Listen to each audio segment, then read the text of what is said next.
Pete's Power Plays with Philly Pete starts now on 12 Ounce Sports.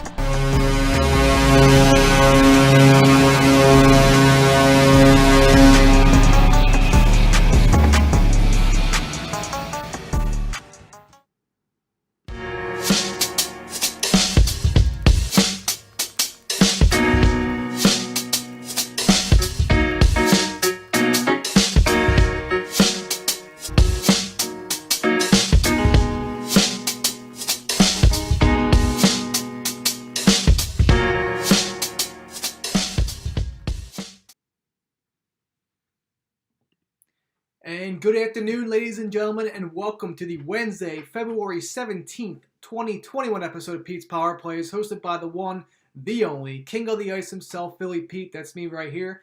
And we're live on 12 Ounce Sports and Zingo TV, channel 761. Hope everyone is having a phenomenal Wednesday. We're halfway through the week. Thank you for taking time out of your day and hanging out with me for the next half hour of today. This show, Pete's Power Plays, is sponsored by the one, the only, MyBookie.ag. Sports are back, ladies and gentlemen. Everything's back in gear. We got baseball right around the corner as well, on top of every other sport in general. Go to MyBookie.ag right now, and go to when you create an account with MyBookie.ag, make sure you use the promo code 12 Ounce Sports. That's 12 OZ Sports, all caps, no spaces. Once again, MyBookie.ag. Use the promo code 12 Ounce Sports. That's 12 OZ Sports. You can see the promo code right underneath the banner of my video here. Sign up today. They'll match your first deposit up to $1,000. And always remember to gamble responsibly. Simple as that. Also, Zingo TV, channel 761. Those out there that are tuning into today's episode of Pete's Power. Those that don't have Zingo TV, I highly recommend you download it. Zingo. Download it. It's on every streaming app out there. Roku TV, Amazon Fire Stick, Apple TV, Google Chromecast. Search it up. It's there. Download it. Use the promo code 12 Ounce 12OZ. Simple as that. And then when doing though, switch to channel 761. That's 761. Where episode of Pete's Power Plays. Simple as that. Once again, that's Zingo TV, channel 761. Also, Amazon.com. We have a website out there, and start buying something out there. Simple as that. Whoever it may be, go to www.12ouncesportsradio.com/Amazon. Once again, www.12ouncesportsradio.com/Amazon. So we have a huge show today, ladies and gentlemen. I want to talk real quickly in the first 10 minutes of my show about last night's recast night. But again, this is how it rolls. Simple as that. I'm also going to talk real quick about tonight's games. We have 5 games on tap. And then for the second segment of my show, I want to bring in the voice, the legend, the play-by-play announcer of the and yours truly, Philadelphia Flyers, none other than Jim Jackson himself. He will be coming in live at 12:15 to talk Flyers hockey for the last 15 minutes of the show. How COVID is going to basically impact this team. We saw that exactly last night with the Wild, how they put up a dud against the Kings and how they didn't show up, and a few other teams as well that's coming back into action of hockey and how they really haven't really been playing that well, looking like they're lost out there. So we'll get into that, talk more puck hockey, more Flyers, and he'll be on the show at 12:15. So sit back, relax, and let's get started for today. So last night, again, was not the best night, like I said. We went 3-5 overall. That's just how it goes, simple as that. And to go over it real quick, we had the Avalanche on the money line at plus 105. That was even money. A little bit of value there, plus 105. So we cashed out that one. The Islanders on the money line as well. That was a winner. So right off the bat, Twitter is 2-0 to start the day. Avalanche and Knights over 5.5. We were 1 goal short of that. The 2-team over parlay for a half a unit obviously did not cash out.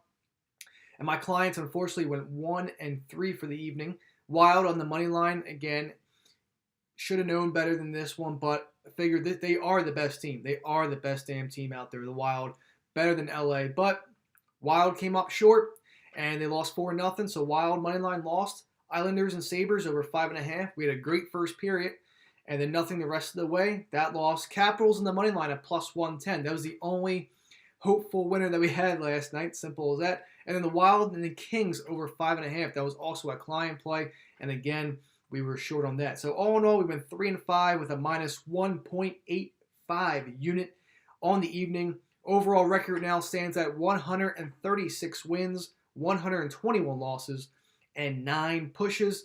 Gives me a grand total of plus 18.18 units. We are just under the 20 unit mark, but it's okay. We'll get back. When you're cold, you're cold. When you're hot, you're hot. Simple as that. You can't always stay cold. So we will turn this around in no time. Going into tonight's games, we have 5 on tap, like I said. And to start things off, we have the Florida Panthers against the Carolina Hurricanes. Over-under is set at 6. The Carolina Hurricanes are minus 145 on the money line. Florida plus 125 on the money line. Carolina getting 70% of the money towards that way. Florida getting 30% of the money at that plus 125 value. Now, Carolina opened up at minus 160. Now they're down to minus 145. Money is going to Florida's way this time. I'm liking Florida at the puck line plus 1.5. I really do like this one. And I'm even going to give a shot to the Florida money line as well, plus 125. Slight lean on the plus 125. And the puck line at plus 1.5 as well. Over-under set at 6. I like the over 6 in this game. Carolina is 7-3 in their last 10 with the overs. Florida is 4-6 in their last 10 on the overs. But I feel like these two teams are so offensively built that I feel like that this is going to be the way to go. So it's going to be a matter of time as well until they go over 6.5. So honestly, I think that's where I'm going to go here. I like this over 6. It's going to go to 6.5. Take the over 6 in this game. I lean Florida on the money line at plus 125 and the puck line at plus 1.5. So there you have it there, Carolina and Florida. Moving on, Ottawa and Toronto. Toronto minus 320 on the money line. Ottawa plus 260 on the money line. 85% of the money going towards Toronto at that huge money line value. Ottawa getting 15% of that plus 260. We saw what happened last time. Toronto blew a 4-goal lead. It's unbelievable. Ottawa, what can I say? More power to you. And they won. That had it. Simple as that. Over-under set at 6.5. Now, again, Toronto opened up at minus 280. Now they're at minus 320. I'm not taking the money line here. If I do, I'm going to parlay that with another game tonight. But for me, I'm going to take that Maple Leafs minus 1.5 puck line once again at minus 120. I think they're really ticked off at what happened. And personally, I think we're going to get a much better performance from Toronto and not just like give up the leads. So tonight, I like Toronto at minus 1.5 on the puck line. And again, I'm going to parlay that money line with something else this evening. And again, the over 6.5. This is another game where I feel like we're going to see more goals. Ottawa will not score 6 goals again. I can tell you that right now. This is a game where I feel like Ottawa, okay, we got our game, and now they might have 2 goals at best. Over-under set at 6.5. I'm going to take the over once again because we hit that last time, and we're going to do it again until it loses because that's how I am. So give me the over 6.5. Give me the first period over 1.5 as well. Toronto on the money line and Toronto minus 1.5 on the puck line. So there you have it there in Toronto. Detroit, Chicago minus 145 on the money line. Detroit plus 120 as a dog. 70% of the money going to Chicago. Detroit getting 30%. Over-under set at 5.5. Now, when you look at this, these two teams are 3-7 in their last 10 games on the over-unders. Okay, I expect some sort of, I mean, again, I'm not an under guy, but the way that these two teams are trending under, I like the under once again in this game at 5.5. But a nice little value play here. I'm considering taking Detroit team total over 2.5 here. Okay, you're getting minus 105 value. I like that a lot. So all in all, that's what I'm going to do here. I'm going to take Detroit team total over 2.5 at minus 105. I like the under 5.5. And hey, you know what? If I'm going Detroit over team total, I'm going to take Detroit on the money line as well, plus 120. I feel like dogs are going to be getting these games here tonight. I really do, besides Toronto.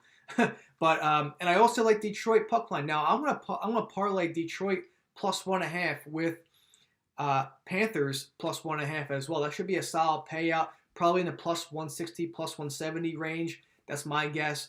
But I will give you obviously more certain value once I release my plays for tonight. So all in all, I like the under 5.5 in this game between Detroit and Chicago. Again, they're both 3-7 in the last 10. I like Detroit team total over 2.5. And I like Detroit plus 1.5 in the puck line and a small lean on the money line. So there you have it. They came awfully close last time, and I think Detroit walks out of here with a W. So there you go there at Hockeytown in Detroit. The nightcap games, Vancouver and Calgary. We have over-under set at 6. Calgary minus 150 on the money line. Vancouver plus 130 as a dog on the money line. 75% of the money going towards Calgary there. 25% of the money going towards Vancouver at that plus 110 spot. Again, over-under set at 6. 4-6 in the last 10 for Vancouver. 3-6-1 in the last 10 for Calgary on the over-unders. I look at this over 6 here, and Calgary was minus 160. Now they're down to minus 150. Okay, money's going towards Vancouver, and that's where I'm leaning here tonight as well. Again, another dog. I'm slightly leaning on Vancouver money line at plus 130. And I'm going to talk, and I honestly feel like the puck line as well, plus 1.5 for Vancouver is some good odds as well. Hey, maybe a 3-team puck line parlay for Philly Pete. Stay tuned to that. When I look at the over-under, I do like the over in this game. I think we're going to get a fair amount of goals when I look at this game here tonight. So all in all, give me Vancouver on the money line. Give me Vancouver plus 1.5 on the puck line. And the over 6 tonight, Vancouver, Calgary. And last but not least, Vancouver, Edmonton, over-under set at 6.5. Edmonton, minus 145. Winnipeg, plus 125. 70% of the money going towards Edmonton. 30% of the money going towards Winnipeg, Both teams, 6-4 in the last 10 on the overs for Edmonton. 4-5-1 in the last 10 for Winnipeg. I think Edmonton wins this game here tonight at minus 145. I'm giving them another chance here. I really do. They didn't really have their best performance. They came back, showed signs of it, but they couldn't close the deal. So I want to give Edmonton another chance here at that minus 145 value. It's a decent money line call here. I do like them. And over under a 6.5. I want to go with the over 6.5 once again. We saw 11 goals last time. Why not have more goals this time? So there you have it there in Edmonton. A 2-minute break. And when I get back, Jim Jackson, ladies and gentlemen, the voice of the Philadelphia Flyers. Stay tuned. Be back in 2.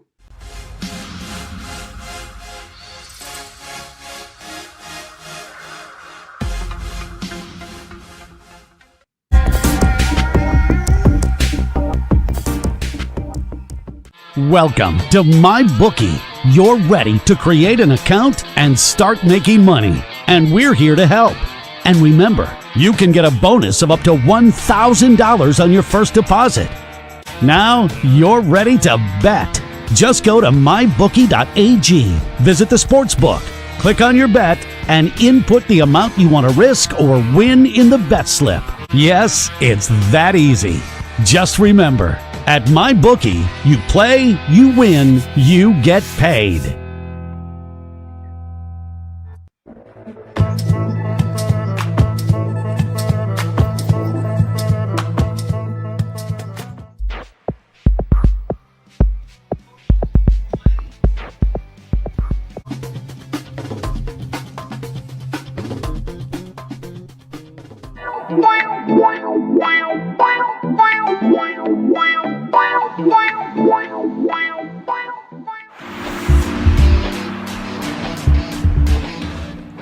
Change your game with the all-new Pro Rock Hockey Stick, a Canadian company providing a top-of-the-line twig at an affordable price. Pro Rock sticks are extremely lightweight, balanced, and provide the perfect kick point. Get your fully customized stick today at ProRock.com. Play like a Pro Rock.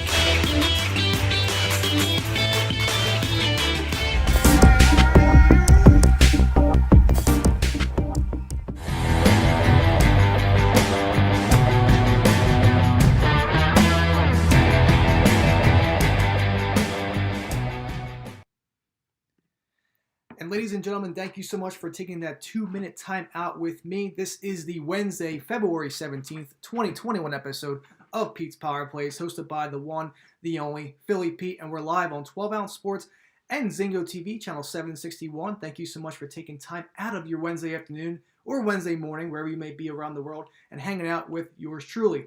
On the line right now, no further ado, the voice, the play-by-play, the legend himself from the, and yours truly, Philly Pete's favorite, the Philadelphia Flyers himself, that is Jim Jackson. Jim, hello, welcome back. Glad you are back on with Pete's Power Plays. How you doing? Good to be here. How are you, Pete? I'm good. Thank you so much. And thank you so much for taking time out of your day to hang out and talk some more Flyers hockey. Always ready to talk Flyers hockey. Hopefully we have Flyers hockey to talk about at some point. Yeah, that's absolutely true. And it's great that we finally have the hockey's return after the whole COVID situation. And the last time you were on, we were talking about the Flyers and before the season started. And now they hit us. COVID hit us and took a week out of our season. And now we know we're going to have to make that up at some point during the course of the season. So how do we feel about this? About the Flyers coming back after a week off? It's really the great unknown. They're going to play with out many key players, at least for one game, if not two, maybe even three. So this is really, Pete, it's 2021 for all of us. It's just about adjusting and basically living day to day. And, we could wake up tomorrow, there could be a couple more cases and the game could get postponed. You just have to be ready for anything. And, I mean, it's almost just get on the ice and let's once we're all at the arena. And of course, there's a snowstorm to deal with tomorrow as well. So there's all kinds of issues. You see 3 games postponed in Dallas because of the electrical outages down there. There's just all kinds of stuff going on. So this is just a year where you don't overanalyze anything. Just hope to get on the ice and play some hockey. Yeah, pretty much. And you said that right on the button there as well. I mean, now you have a snowstorm, like we said, for tomorrow. We're supposed to get about 8 inches. I mean, how do you feel we're going to play against the Rangers tomorrow? I know they're traveling up there, and it's tough. And like you just mentioned, we have Claude Giroux, Konechny's out as well, Voracek, Lindblom, Lawton, Justin Braun, to name a few. We're already going to be lightheaded as well. Maybe there won't be a game tomorrow. I think we might feel a little bit more comfortable about that. How do you feel? Well, the league really wants them to play because they don't want the Flyers' first game action to be outdoors at Lake Tahoe on Sunday. First game action in what would have been 2 full weeks at that point. So, it's a real difficult situation. The storm isn't as big an issue as if there would be fans. They wouldn't want to be having fans go down there, but there are no fans. So if the Rangers are in town, and the weather's fine now, so they'll get here today. Yeah. And I would assume the two teams will be in town. It's going to be the rest of us who have to get there to call a game, things like that. That could be the challenge. But they'll do whatever they can to get the game. And you don't want to postpone yet another game and just backlog so many games and just have basically no time off as you're rolling through March and April and May. So it's imperative they play the game, even though they will be shorthanded. They'll be down 5 forwards that would have played. Obviously, Morgan Frost is also in the COVID list, but he was already done for the year with a shoulder surgery. So 5 forwards, but they're all key forwards, all top 9 forwards for the most part. Scott Laughton can sometimes dip down to the 4th line, but everybody else, top 9 forwards. So they're going to be piecing it together by the look of things in practice today. They're going to have 2 lines of NHL players and then a mishmash after that. And defense isn't too bad. Justin Braun, the only defenseman that won't play, and they'll plug in Robert Haig or somebody there. They'll be fine. And the goalies are both healthy, knock on wood. So it could be worse. They just have some shortcomings up front. They're just going to give some players like David Kasha and Maxim Sushko and Andy Andrioff and players like that are going to get an opportunity to play and try to open some eyes. Yeah, simple as that. That's exactly what I want to hear. And we look at the standings here, and what a lackluster of the East Division that we have. I mean, they are all caliber teams as far as I know. I mean, Boston, no surprise, are in first place. The Islanders are starting to turn things around after a slow start. Then you have the Flyers, of course, not playing for a week. But, we play this Rangers team who also hasn't really having the best season as well. I don't want to say that the Flyers are going to look ahead to Sunday, but, I mean, is there a potential way that we could maybe have a slow start to this game? Well, they haven't played in so long. I don't think they can look ahead. It's more, I think, a problem of rust, having gone so long, and then, of course, no lines are going to look even close to what they were. So you're going to have some players playing with people for the first time in their lives. So I think the concern more than looking ahead is just trying to get their legs, get their hands, and get familiar with some of the players they're going to be playing with. The Rangers are struggling, but a very talented young team that they can light it up offensively, and they have a goalie who can also a couple of goalies actually who can steal games. So the edge definitely goes to the Rangers. They played a game last night. They've played a couple here in the last 2 or 3 days, so they're in some kind of rhythm at least of playing. The Flyers or not, and we'll see how it goes from there. I mean, it really is. again, as I said with the first answer, it's just a great unknown. You just don't Yeah. know. I mean, the Devils hadn't played how long, and they went out and Yeah. won last night. So They did.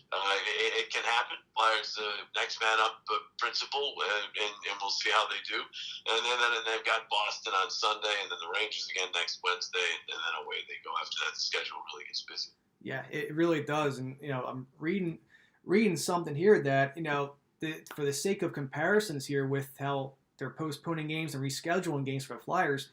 The Flyers' first 43 games last season were played in 96 days.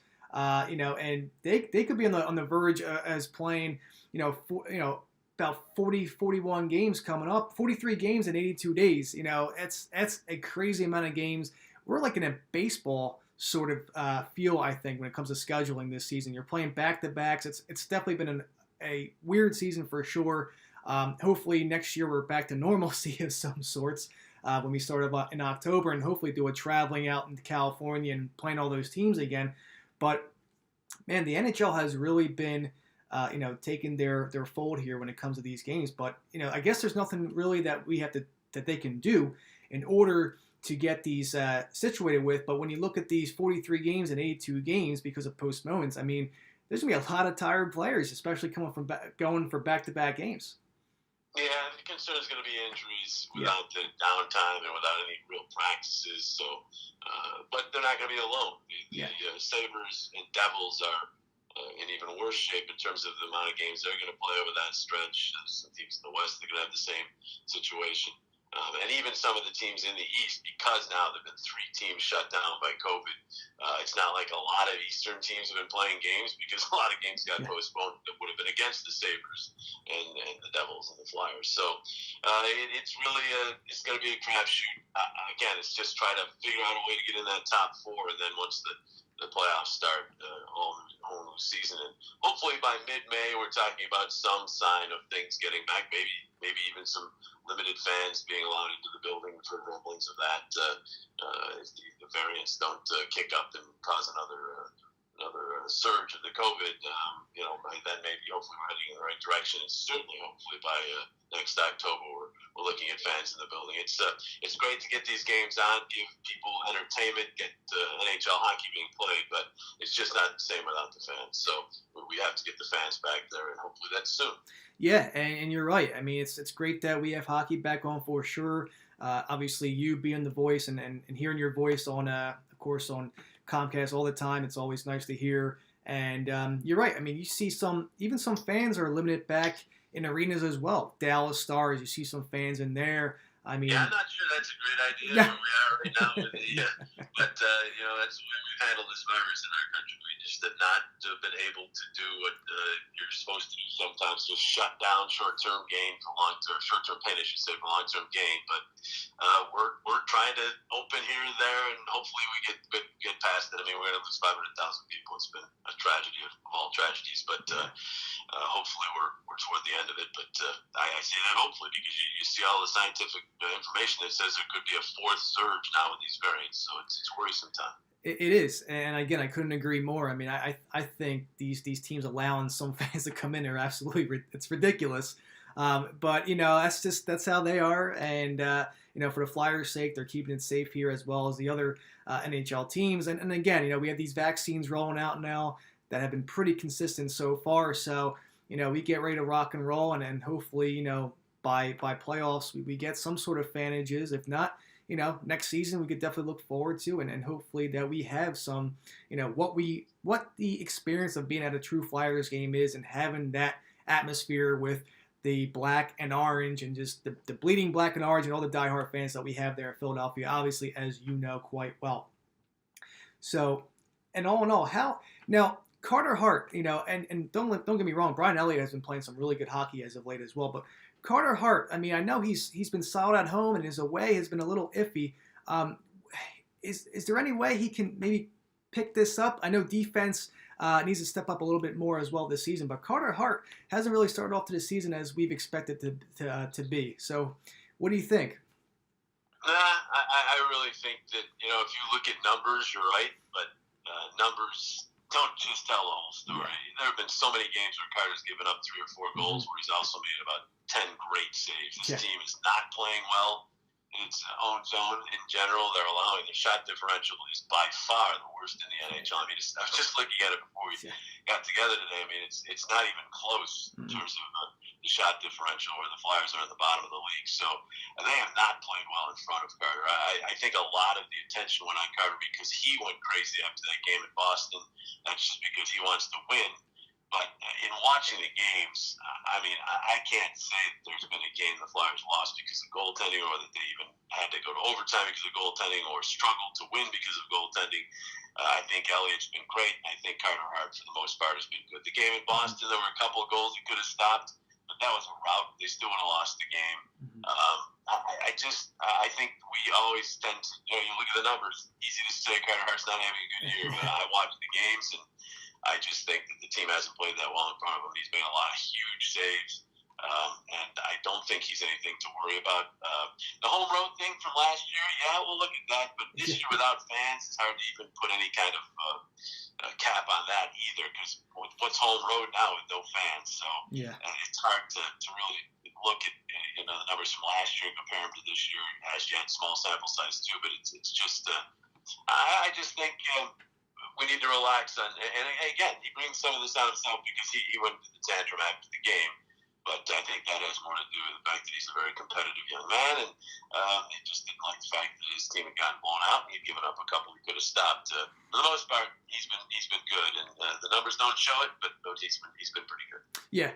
Again, I couldn't agree more. I mean, he's still a young guy. He's got plenty of years left in his venture here in Philadelphia, of course, and of course, I'm a big fan of him as well. But again, and don't get me wrong, nationally and throughout the league, it's going to be all talked about how Carter's not having a great year, because people that don't see the games just go by his save percentage and his goals against, and they're just not good. But in watching all the games, it's been high quality opportunities, and he's made a lot of huge saves. So I'm not really worried about Carter. Yeah, no, I'm not either. Again, it's just the season is still fresh. And, again, we have a long time with him as well. And it's just nothing to worry about. I get a lot of people asking me in regards about Carter Hart and slow start. I said, no, just wait. It's just how he is. And the defense, obviously, he does make amazing saves. And, he's a very competitive guy, as you mentioned as well. So we have a lot in common there as well. So I want to ask you, Jim, how has it been commentating back in the booth? Because you're back there in Philly, right, during the home games, correct? Yeah, we're not in our usual booth. They've constructed a booth that's down low, which is actually the booth that Mark Zumoff and Ala used for the Sixers as well. So it makes it easier. Then I have to transition back and forth. And in this COVID world, we obviously want to make it easy on everyone. It's not an ideal location. I mean, it is better for seeing numbers, but not better for seeing pucks, because you've got a lot of bodies in your way and all that. But they did whatever they could to make it a great location. People have done spectacular work, so that's all you can do. I don't have any problem. Won't have any problem going back up to our regular booth once we do go back up there. It's a situation where on the road we're calling the games off monitors. That's not obviously optimal, but we do the best we can with it. You can't see the back referees, so you don't know when penalties are being called sometimes. There are also other whistles. We just don't know why they're whistles. Sometimes hard to see whether the puck's in or not, just as it is for fans at home watching on TV. But it is what it is. We're doing the best we can with it, and as you said earlier, hopefully we're back to normal being at games with fans and all that for next season. Well, Jim, listen, thank you so much. Time flies when you're having a good time. And listen, I appreciate you being on board with me today and taking time out of your day. And I hope to get you back on soon. Anytime, Pete. Thank you so much. Have a good one. You too. Take care. Take care. Ladies and gentlemen, that was the voice, the legend, the play-by-play announcer for the Philadelphia Flyers, Jim Jackson. Jim, thank you so much once again for taking your time to hang out with me and everybody else. And again, I'm out of time, ladies and gentlemen. Time flies. We're having fun. Have a great day. We'll be back tomorrow, same time, same place. Have a great day. See you guys. Bye.